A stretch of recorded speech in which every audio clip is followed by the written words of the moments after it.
mini-gros. Alors bonjour. Alors premièrement, qu'est-ce que le reborn? Eh bien écoutez, c'est une façon, reborn en anglais ça veut dire naître à nouveau. Hein, et Borny c'est le nom du lieu dit ici, du village, qui s'est agrandi pour devenir un quartier de la ville de Metz. Et reborny, eh ben, ça veut dire renaître Borny. En quelque sorte c'est une synthèse entre un mot français de lieu qui est Borny et un mot anglais qui est reborn, renaître. Et donc c'est une renaissance de Borny puisqu'il va y avoir ici une transformation et une démolition d'un certain nombre de logements. Hein, et une métamorphose des lieux, de façon à avoir des lieux plus faciles à fréquenter, à utiliser. Et quelle place a un peu de ciel bleu dans ce projet? Alors, un peu de ciel bleu, c'est tout simplement un signal pour indiquer les endroits où les gens ont déjà déménagé et dont les logements sont vides et prêts à être démolis. Et donc, si vous regardez ici autour, partout où il y a du bleu aux fenêtres, c'est des endroits qui ont déjà été libérés de leurs habitants. Les habitants ont été installés dans d'autres lieux et on va pouvoir commencer les travaux. Quelle est la place de la médiation culturelle dans le réaménagement urbain? Eh bien, écoutez, c'est très compliqué de redessiner un quartier, de démolir, de construire. C'est violent parce que vous voyez du béton, vous voyez des scrapers, vous voyez des entrées qui disparaissent.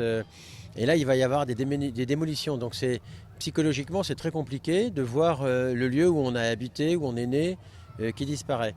Et donc la médiation culturelle, c'est un élément, c'est une astuce sociale en quelque sorte pour que les gens aient conscience que ce qui se passe est préparé de longue date, c'est instruit, c'est étudié, c'est travaillé et qu'en réalité on va vers un mieux. C'est-à-dire que globalement, l'ouverture par ici permettra d'accéder aux écoles directement et d'être dans un espace plus ouvert, moins anxiogène que celui qui existait jusqu'à présent et qui sera de meilleure qualité urbaine. Et donc c'est tout ce travail-là qui se fait à travers la médiation culturelle. Selon vous, monsieur le maire, quelle est la signification de la performance à laquelle vous allez assister justement? Eh bien cette performance, ce n'est pas la première puisque sur cet espace du Languedoc, depuis plusieurs années, il y a des habitants qui se mobilisent avec des associations comme Bouche à Oreille pour faire en sorte que la vie ici soit intéressante, que les gens se parlent, que dans leur diversité ils se fréquentent, ils se côtoient, ils se comprennent et en même temps qu'on puisse avancer dans la rénovation urbaine de Borny, la renaissance de Borny.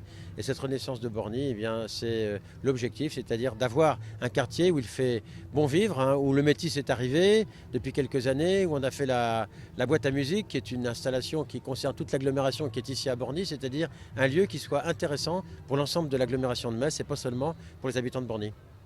D'accord. Et pour les habitants, certains sont encore très rattachés à la cour du Languedoc.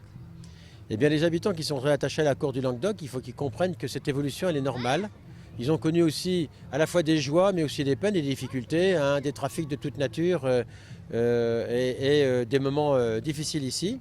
Et donc, on est amené à faire cette évolution urbaine parce que c'est un moyen un peu violent, mais c'est le seul moyen qu'on ait trouvé pour tourner la page de ces difficultés. D'accord. Et du coup, pour conclure, quel est le calendrier de cette nouvelle phase de transformation du quartier? Eh bien, le calendrier, il est facile à comprendre. Vous avez des travaux qui ont commencé rue du Béarn et donc les travaux ont commencé.